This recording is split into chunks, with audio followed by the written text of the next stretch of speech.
Aperture. Welcome, everybody. It is lovely to have everybody here this evening. My name is Emily Stewart. I am the Manager of Education and Engagement Programs at Aperture Foundation. Tonight, we're really excited to host this artist talk with Joshua Rashaad McFadden as part of our decade-long partnership with Parsons School of Design. For those of you who are not familiar with Aperture, it was founded in 1952 by a group of artists, writers, and curators as a common ground for photography. Aperture today is a multi-platform publisher that unites the photography community in print, in person, and online. Tonight's program is presented in partnership with the photography program at Parsons School of Design of the New School and by generous donations from our board of trustees, our members, and other individuals. Aperture's programs are made possible in part by the New York State Council on the Arts with the support of Governor Andrew M. Cuomo and the New York State Legislature. Before we begin, I would also like to mention that we'll be having a Q&A towards the end of the event. So if you have any questions, feel free to post them in the chat. And now Arthur O, Associate Professor of Photography from Parsons, will introduce Joshua. Thanks, everyone. Thanks, Emily. Hi, everyone. Thanks so much for coming. Thanks for joining us tonight. I'm Arthur O. I'm a faculty in the photography program at Parsons School of Design, which is part of the School of Art, Media, and Technology, and also a division of the New School University in New York City. Parsons BFA and MFA programs in photography provide diverse and rigorous platforms for students to engage in a cross-cultural and social justice-based experience that prepares them for the global context into which they will graduate.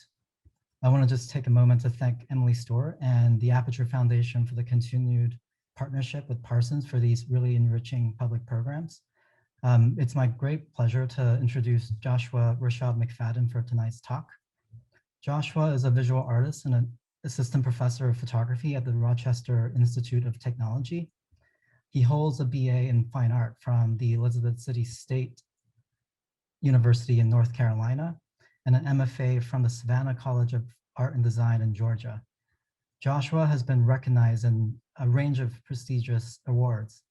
He received the first place prize in the 2020 International Photography Award for After Selma, his response to the numerous recent incidents of police brutality. He received another first place IPA award in 2016 for Come to Selfhood, a project examining African-American manhood. In 2017, McFadden was recognized as one of Time Magazine's American Voices and received the Duke University Archive of Documentary Arts Collection Award for Documentarians of Color. Joshua also won the 2018 Communication Arts Award of Excellence for his I Am a Man series with Smithsonian Magazine. And it was just announced that Joshua is included in the prestigious Silver List that is put together by the Carnegie Museum of Influential Photographers. He has also been published in the New York Times, Magazine, Slate, Travel and Leisure, Vanity Fair, and Financial Times. Joshua's work has been exhibited at international venues, including the George Eastman Museum and the Fotografiska. His solo exhibition, I Believe I'll Run On, opens at the George Eastman Museum in Rochester, New York on July 9th, 2021.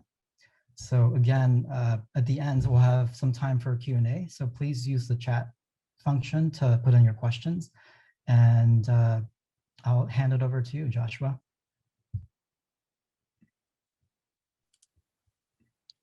Great. Thank you so much, Arthur.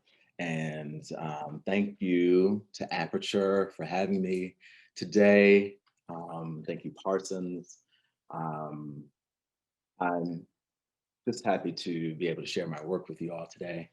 We're really in a pivotal moment in history, and I think I will take you on a journey through the creation of this work. So it's a lot of work to share. I hope you can follow with me.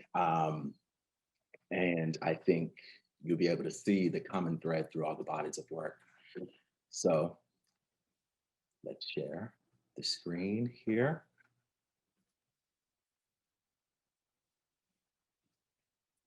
Okay. So if you see there, you can follow me on Instagram. I'll let you do that.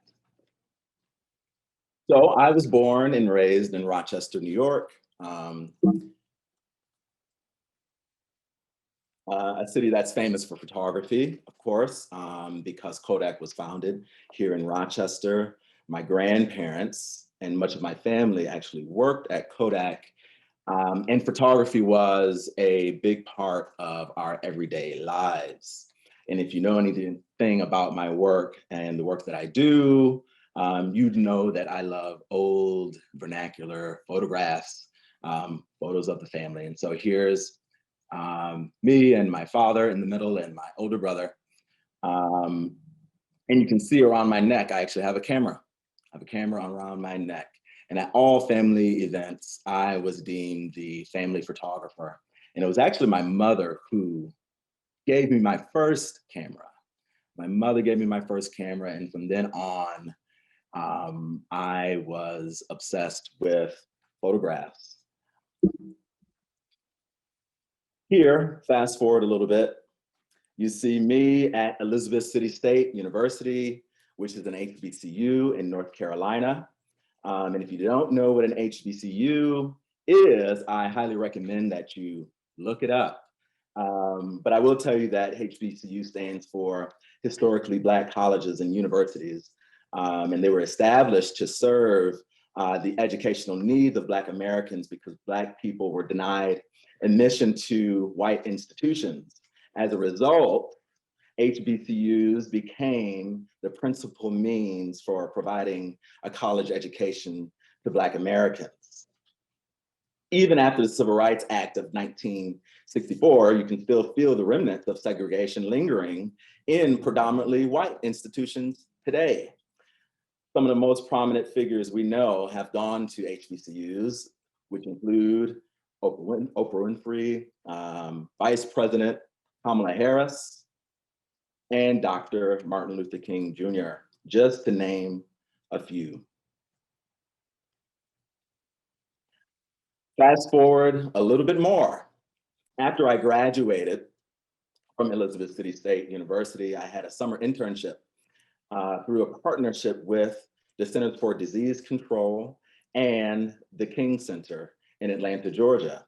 The King Center, the Center for Nonviolent Social Change. And a lot of people always ask, well, how did I end up there? I was, an art major in undergrad. Well, I was an art major, but also one that was interested in social justice. I created an organization that created programs surrounding nonviolent lifestyles, living nonviolent lifestyles. We were also very heavily involved in voter registration and voters education. And so working at the King Center after I graduated, or interning there after I graduated, afforded me the opportunity to learn deeply about the civil rights movement directly from the people who participated in it. And so here you see a photograph of me and my colleague and Bernice King, who is Dr. Martin Luther King's daughter. So after I completed my internship, I decided to move to Atlanta, Georgia permanently, and then go to graduate school to get my MFA in photography so that I could continue to be surrounded by the history that I learned of the civil rights movement.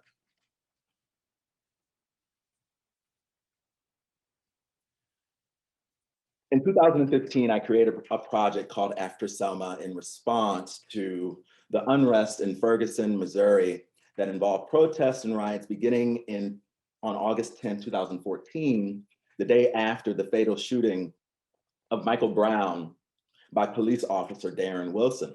2015 was also the year of the 50th commemoration of Bloody Sunday and the march from Selma, Alabama to Montgomery, Alabama.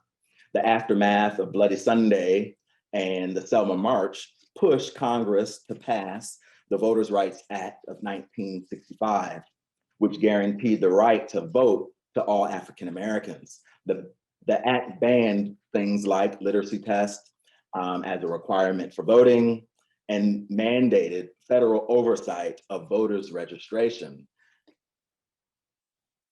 Many things that we are very, very familiar with, right? Just coming off an election season.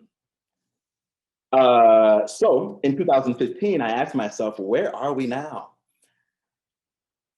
Where are we now? 50 years after people have marched and protested and were beaten and killed.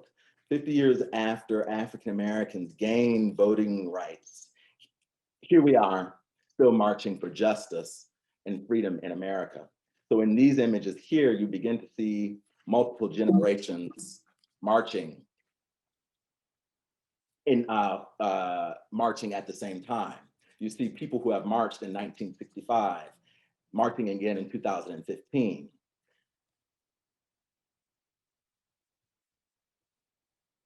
And after my time at the King Center, I truly begin to understand that I am standing on the shoulders of my ancestors who paved the way for me and that are still with me every day. And also knowing that they worked through me, and that when I went to Selma, Alabama, I knew that photographers like Monetta Sleep was with me, or Roy DeCarava, one of my favorite photographers, Gordon Park, and many other Black photographers who came before me.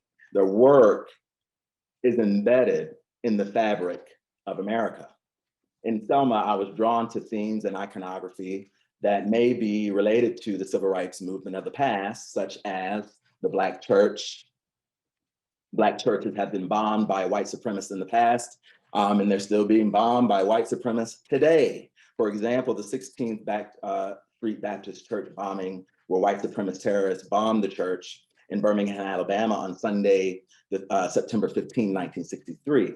Martin Luther King Jr. described this day as one of the most vicious and tragic crimes and days ever perpetuated against humanity.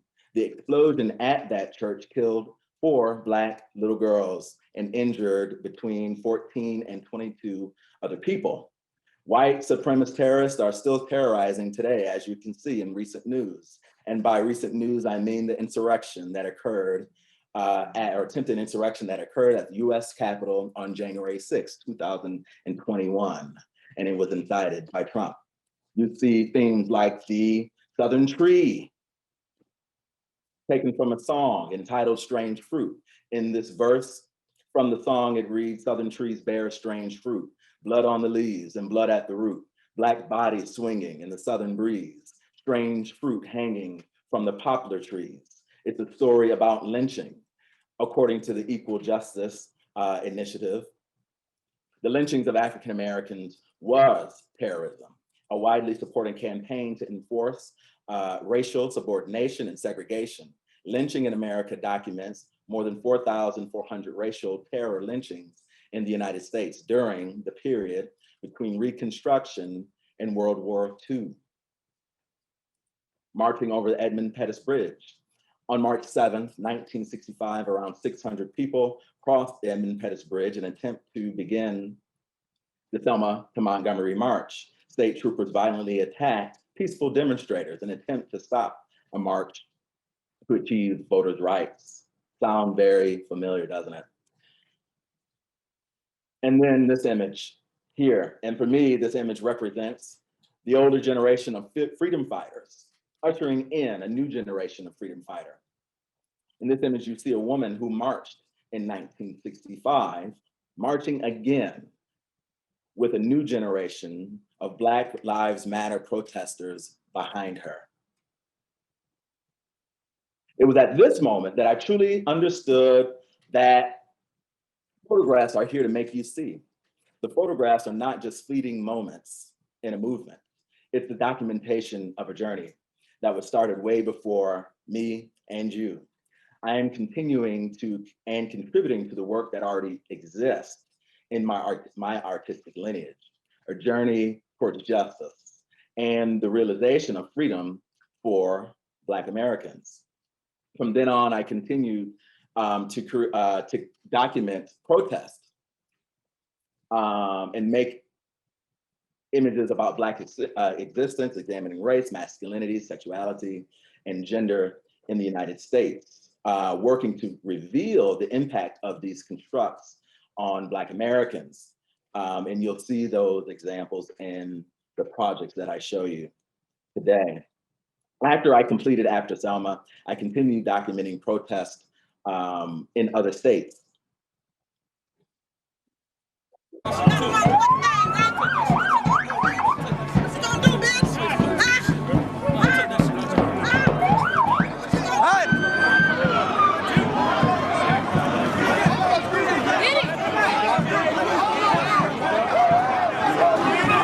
I'm not doing anything. Make a lie! I'm not doing anything. Make a lie! Make a lie! I'm with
goals and everything wrong.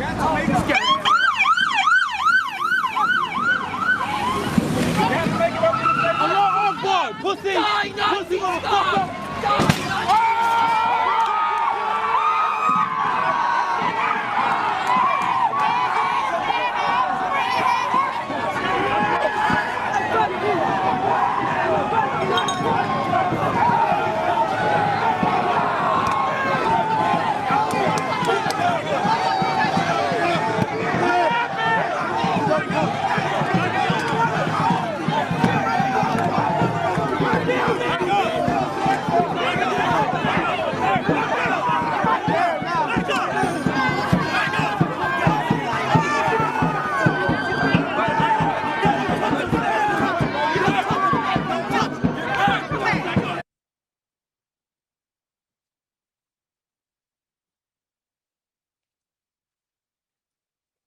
So this was very, very rough footage that I captured at a Ku Klux Klan rally that was held in Columbia, South Carolina in 2015.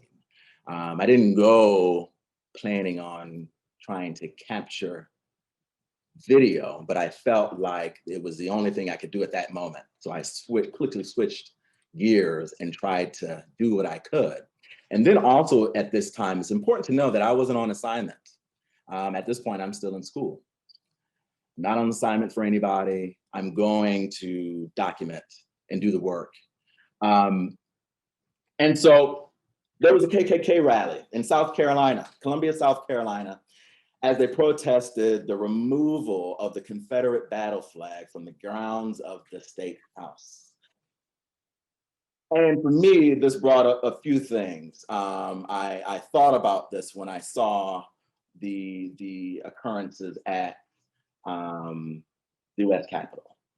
I said, well, what does protesting violence truly mean? What does protesting violence truly mean? Or protection really mean? We know the history of the Confederacy and the KKK. And for that to be protected means something. So what does that mean when we see in this video, first anger, right? Anger, and then a police force protecting Ku Klux Klan members. What does that mean? If we know about the history of the Ku Klux Klan, again, a organization that terrorized, killed, lynched thousands of Black Americans.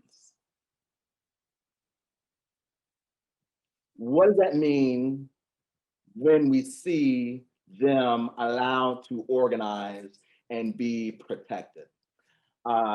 It brought that up for me. And then it brought up this image here, a man who confronted Ku Klux Klan members at the same protest and was arrested. And so for me, the focus is not on how the Black man confronted the Klan members. It's not on how he confronted, whether that was right or wrong, right? You see him being arrested. So they're saying the way and he confronted the Ku Klux Klan members wasn't right. But that's not where we need to have the focus. The idea is that we know the history of the KKK and why is that still being protected and upheld? That's the point.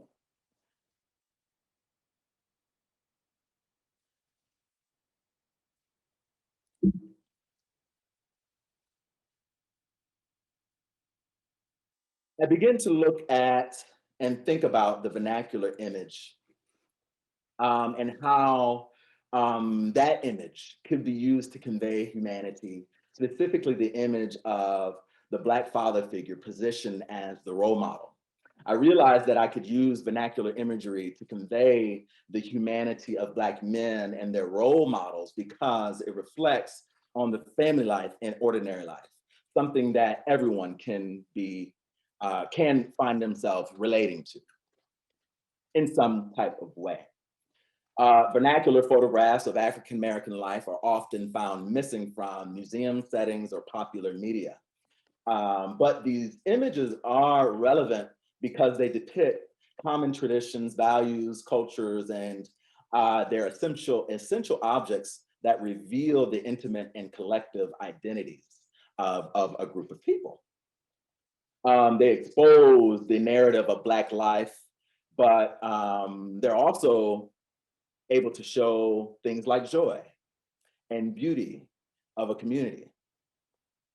So in this photograph, you see an in-between moment. We really don't know what's going on here. We can assume, we can start to read the image, but we know that this man has a smile on his face, and it allows us to simply appreciate the joy in his mundane. We see Black men in the military, a young Black man in the US Air Force enjoying a meal. We see and understand that African-American men also chose to fight for this country. It reminds me of the African-American men like my grandfather, my great-great-grandfather, and the men and women who fought and died in protection of a country that still refuses to see Black people as human. How does that work? Images of father embracing their young babies, depictions of intimacy, the touch, the embrace, Black fathers expressing affection and showing tenderness. This image here, that I just love this image because you see the finger in front of the lens, right? Vernacular images point to a person that may not be the professional photographer, but they see the importance of making the photograph. And I wanted to put that there because we can see the moment behind that finger, which is just amazing for me. So I wanted to use these images in a collaborative approach to tell stories of young Black men, asking them to provide an old image of their father figure from when their father may have been in their 20s. Sometimes you'll see images of grandfathers or great-grandfathers like this one, because I didn't want to exclude them. I didn't want to exclude them because their father figure may be a grandfather or an uncle.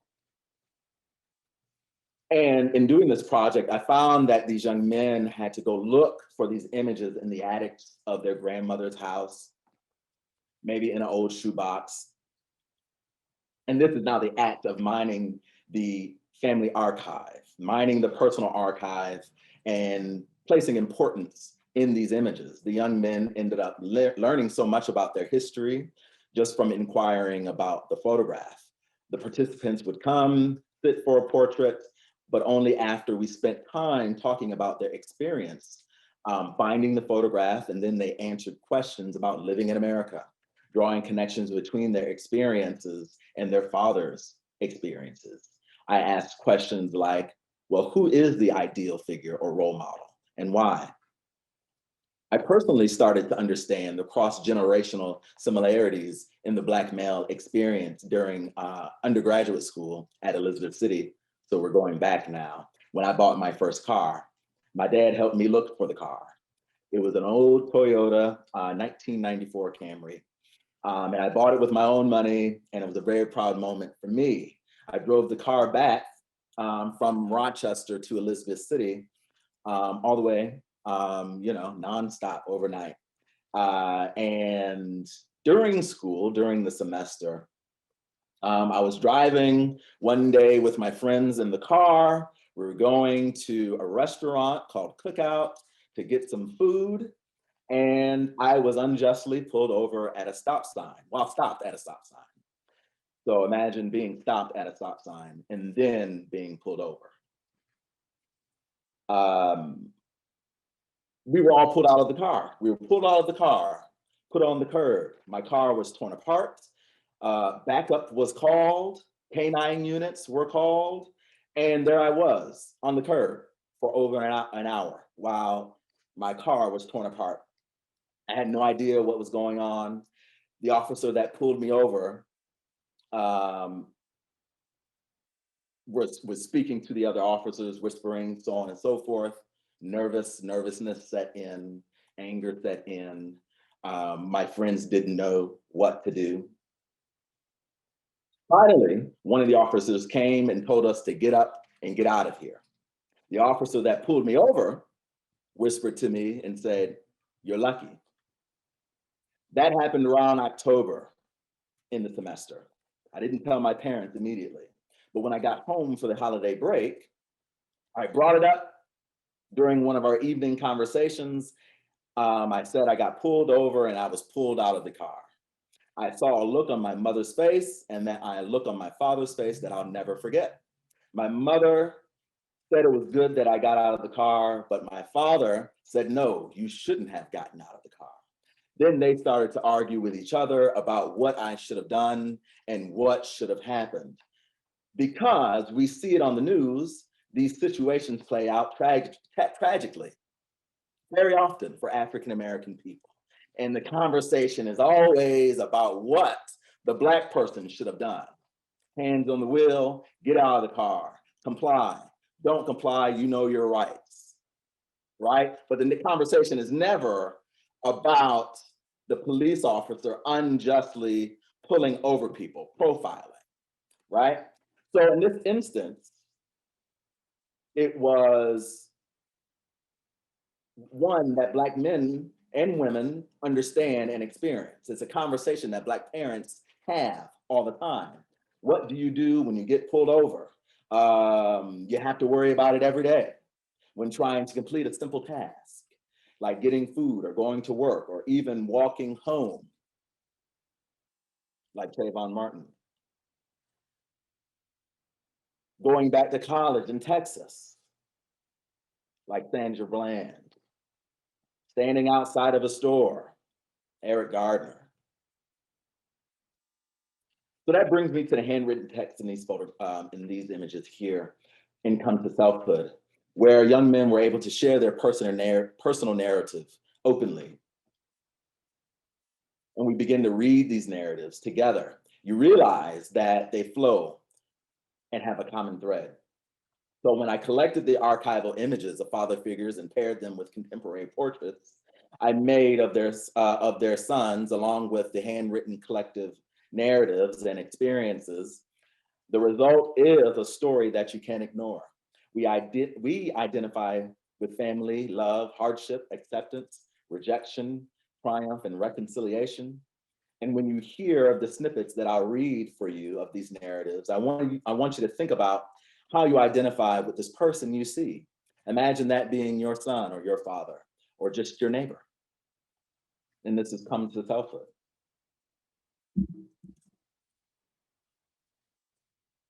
Every trail brings new changes to his character. Every event evolves the nature of his soul. We are human, plain and simple. We cry, we laugh, we fight, we create, we love, we sympathize, we dream, just like the rest of the human race. But more often than not, people see us as violent, ignorant, criminals, loud, aggressive, as drug dealers that we trap, and that these perceptions affect me every day. I am automatically stereotyped because of my skin color. I don't see being Black as a negative thing. For me, I get to be a part of a rich legacy of struggle and triumph. I am a part of one of the most creative groups of people on this planet. I'm a real true leader of change. To me, Black masculinity is liquid. It's loose and easily manipulated. I love Andre 3000 because he exists within hip hop, within the hip hop world without selling himself to be the common rap icon. He has a strong sense of expression, undiluted by his surroundings. And I like when men aren't afraid to show themselves. No, actually, the singer, Sylvester, not likely the idealized version of Black masculinity, Sylvester embodies what masculinity means to me. I was told by my father at a young age that I was a Black man and my life would be harder because of it. I later understood that the world operates in symbols and labels. I watched people's first assumptions of me immediately disappear when I begin to speak. Perception cause people to look at me like I'm dumb or illiterate. So many people are surprised to hear how intellectual I am. After taking time to get to know me, I don't believe there's an ideal figure of the Black male masculinity. Manliness is a series of qualities that we categorize in a particular group. No one can be 100% masculine. It's impossible. If anything, the Black male who doesn't chase such ideals would ironically become the ideal figure. Masculinity is a phantom to me. I personally try to move towards it, but I can never fully grasp it. I've had friends who've been physically beaten, harassed, and killed because of their true identity. Being Black is one thing, but being Black and queer poses a different topic of discussion. I end this project with Jeremiah Thompson because it was an interesting moment photographing Jeremiah. He's from Orlando, Florida, and he talks about how he identifies as a Black gay man and how he used to be afraid of his life because of it. We made this photograph in June of 2016, and the night after we made his portrait, really the night of, so that morning, in the middle of the night, the mass shooting at the gay nightclub Pulse happened in Orlando, his hometown. And he said to me, I knew people that died that night. How does one begin to challenge the misguided perceptions that decrease the quality of living for African-American men? Furthermore, how does the African-American man position himself in a society that does not truly acknowledge his identity? African-American men and their stories of intersecting identities are often unrecognized in forms that allow these positive images to become a part of the dominant narrative. And as a photographic artist, I choose contemporary portrait and the vernacular image along with data and positioning those together to bring visibility.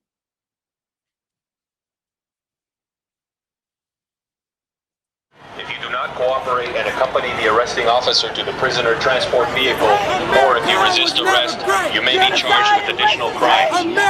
Since you have refused to leave the roadway, you will be placed under arrest on the charge of disorderly conduct. If you do not cooperate and accompany the arresting officer to the prisoner transport vehicle, or if you resist arrest, you may be charged with additional crimes. Since you have refused to leave the roadway, you will be Well, Dave, for the second time just this week alone, it is another day of anger and grief after the latest shooting death of a Black male at the hands of police. The killings all the more shocking and vivid thanks to social media. Tuesday's If you do not cooperate and accompany the arresting officer to the prisoner transport vehicle, or if you resist arrest, you may be charged with additional crimes. Since you have refused to leave the roadway, you do not cooperate and accompany the arresting officer to the prisoner transport vehicle, or if you resist arrest, you may be. And so what you just watched there is an excerpt from a collection of footage I gathered while documenting the immediate actions of protest after news broke about the shootings of Alton Sterling and Philando Castile. Shootings that happened one day after each other in July of 2016. I was actually in New York City finishing up Come to Selfhood, and I was doing an interview with Lyle Ashton Harris at his studio, and the video was on Facebook of Philando Castile being murdered by police with his child in the car and his loved one in the car. The streets immediately began to overflow in protest, and I left to document and participate. And Lyle sent me a text and said, remember self-care.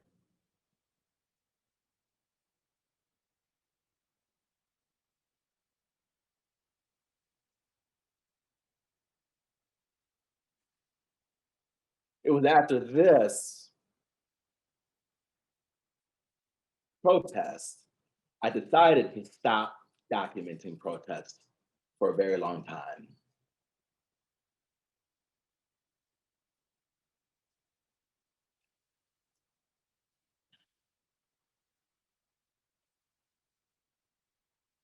So about 6 months later, I began to make images again.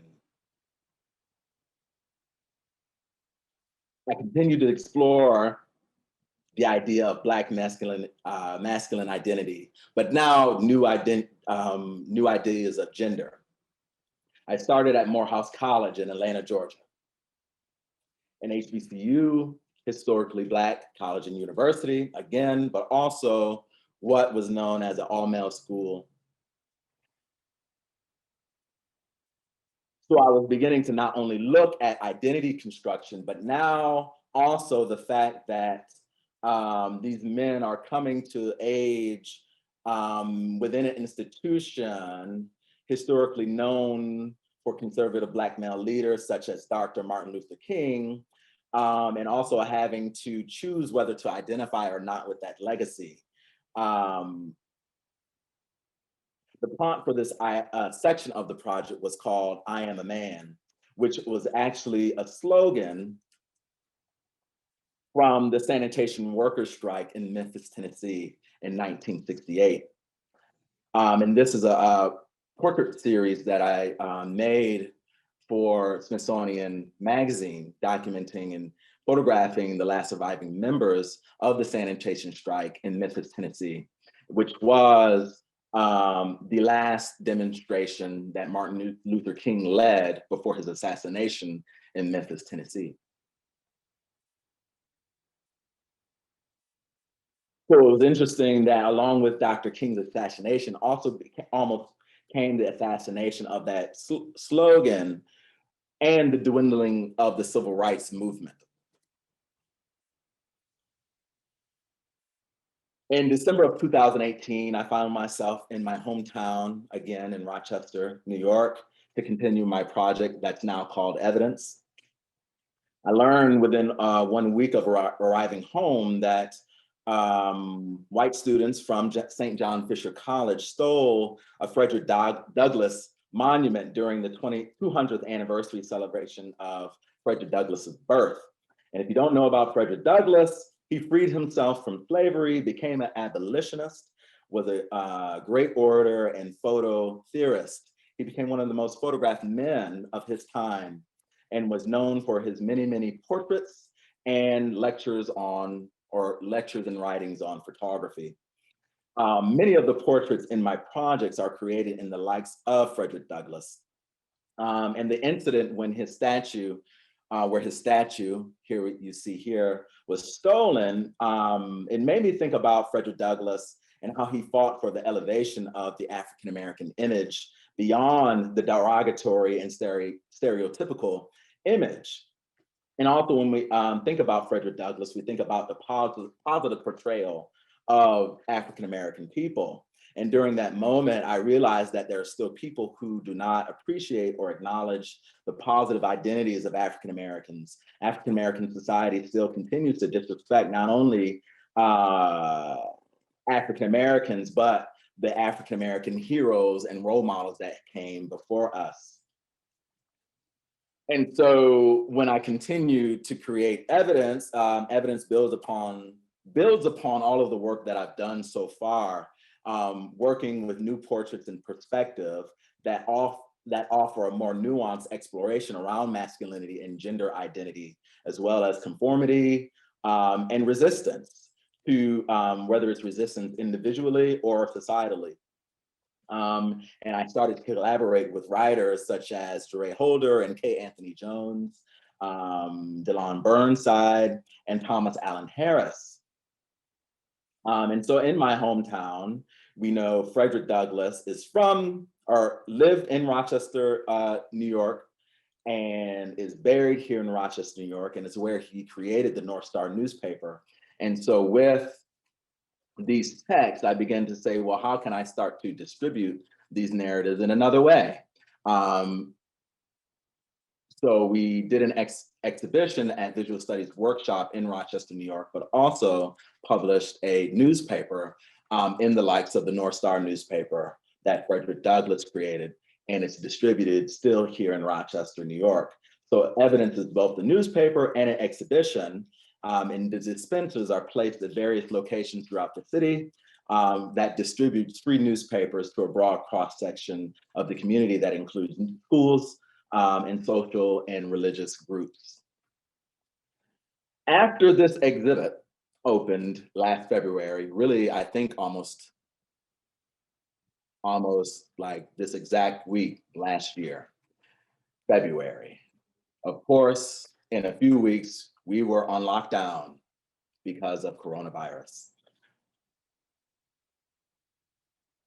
And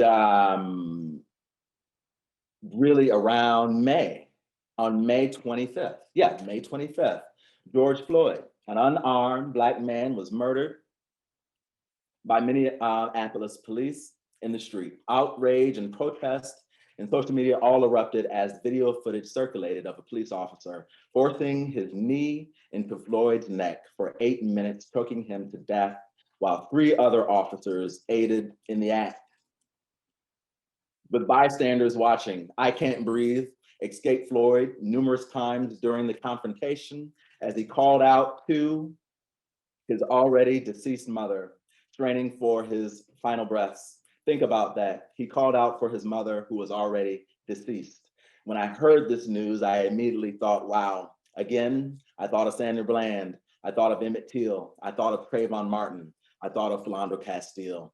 I thought of Eric Gardner. And I thought of the many, many other Black people who have been murdered at the hands of police officers and racist white supremacist vigilantes. Then it got worse. Initially, I didn't know there was a video.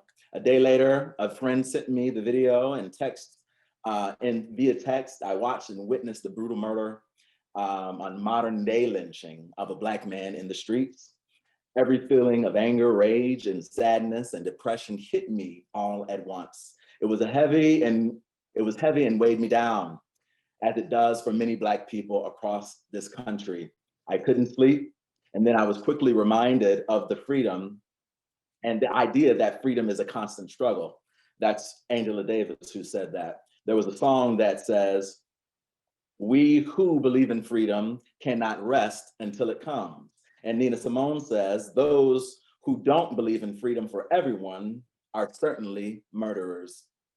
And if I can use my gift to inspire others and use the camera as a weapon against inequality and to expose injustice, then I will do so. And so I got in my car, filled my tank, and drove over 1,000 miles overnight from Rochester to Minneapolis, Minnesota. And again, no, I was not initially called by the New York Times to cover this story.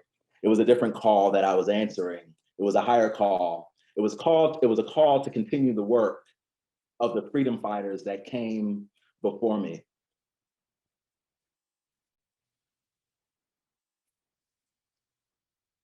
I can't breathe. These words became an outcry, a plea, and almost a question whether police can see the humanity in people. It was a phrase that we've heard before. It echoes, reminding us of the lack of compassion, empathy, the brutal nature of policing Black bodies. Eric Garner and countless others cried out, "I can't breathe," as police officers took their lives. When Floyd's life was stolen, the entire world's heart had broken, and I felt it too. White supremacy. For so long, white America has drawn upon their reasons to feel impartial towards law enforcement's distractions during a pandemic and law enforcement's killing of Black people. However, when there were no distractions during the pandemic, the world watched as police officers again revealed the undeniable act of racism to the masses. American citizens had no choice but to watch and choose what side of history they would be on. And where do we go from here? Martin Luther King Jr. says, why is equality so avoided? Why does white America delude itself? How does it rationalize the evil it retains? The majority of white Americans consider themselves sincerely committed to justice. They believe that American society is essentially hospitable and fair play and steady growth and has steady growth towards a middle-class utopia, embodying racial harmony. But unfortunately, this is a fantasy and of self-deception and vanity. Are we loud enough?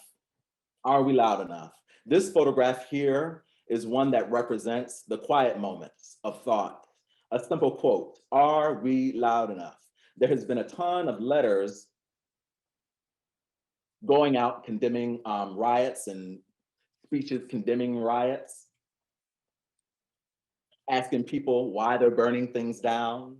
You have to remember the Black people who are killed in the streets for absolutely nothing. And that police are pretty much never brought to justice. Justice is never served. Even in the midst of a pandemic, which Black people suffer the most from, we still have to worry about modern day lynchings. The fires. Martin Luther King said it best. He said, but it is not enough for me to stand before you and condemn riots. It would be morally irresponsible for me to do that without at the same time condemning the contingent, intolerable conditions that exist in our society. These conditions are the things that cause individuals to feel that they have no other option than to engage in violent rebellions to get attention. And I must say that tonight, a riot is the language of the unheard. And what it is that America has failed to hear the voices of the unheard. It has failed to hear the promises of freedom and justice that have not been met. It has failed to hear the large segments of white society, that large segments of white society are more concerned about tranquility and status quo than about justice and humanity. Righteous anger. Bob Marley said, this morning I woke up in a curfew. Oh God, I was a prisoner too. Yeah, I couldn't recognize the faces standing over me. They were all dressed up in uniforms of brutality, burning and looting tonight to save our babies' lives. The point is that without these occurrences in Minneapolis, Ferguson, Baltimore, etc., America wouldn't be having this discussion right now. We wouldn't be having this discussion right now. Pushing towards dismantling racist institutions and radical reformation wouldn't be happening with any type of urgency hadn't that happened in Minneapolis. The days went on, a curfew was placed, violence against Black people continued. Here you see tear gas that floated in the air. Here you see the National Guard placing the lights on an African-American man walking down the street. They did shoot him with a rubber bullet. Here you see a woman standing before police officers who are out of the frame. You can see the red laser dot aimed at her stomach. And all I could think about is the womb where her Black child would exist. And here you see the first memorial service of George Floyd in Minneapolis. After some weeks, I traveled to Atlanta, Georgia. I figured that since I already left the house during a pandemic, I might as well go ahead and go to Atlanta where I lived to pick up things from storage. And I drove overnight to Atlanta. I checked in my hotel and went to sleep. But when I woke up, I learned that Rayshard Brooks, an unarmed Black man, was killed the very night I arrived to Atlanta, just weeks after George Floyd. This should let you know how often this occurs. I found myself documenting unrest again in the streets of Atlanta.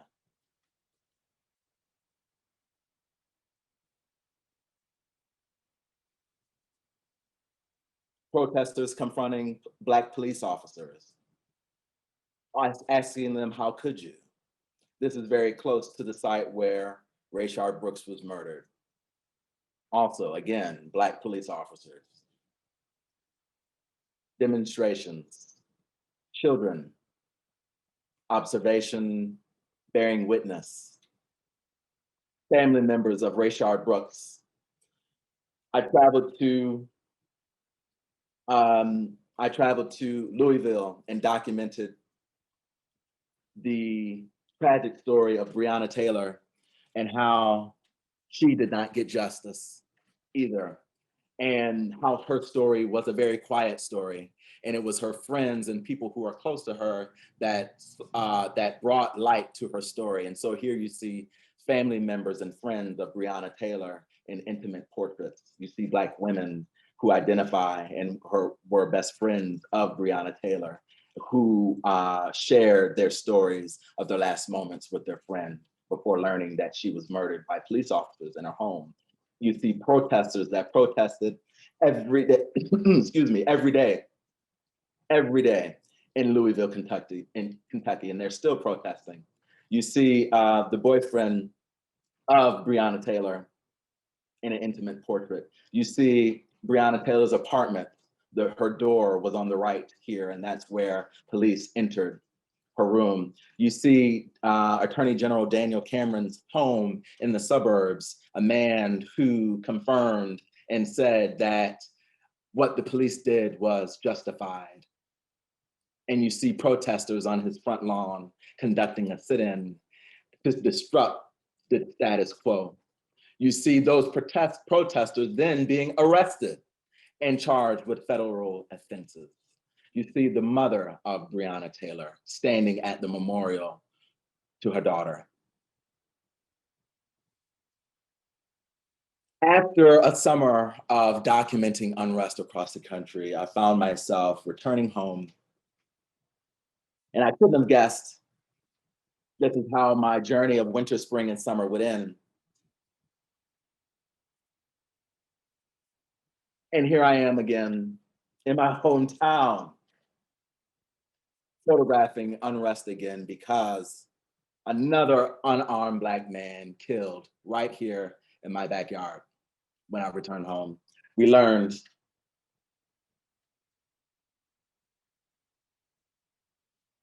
that Daniel Prude was actually killed before George Floyd, and his murder was covered up, and it was revealed later on in the summer. I couldn't have guessed that this is how my journey of summer 2020 would end. I'm photographing in the fields in my hometown, and now I'm actually being shot with rubber bullets and gassed worse than I was in any other state. I was called on a journey to photograph the occurrences of injustice across the country, a journey that led me home, right in my backyard, which is telling of itself, revealing that the truth that we perhaps don't want to face.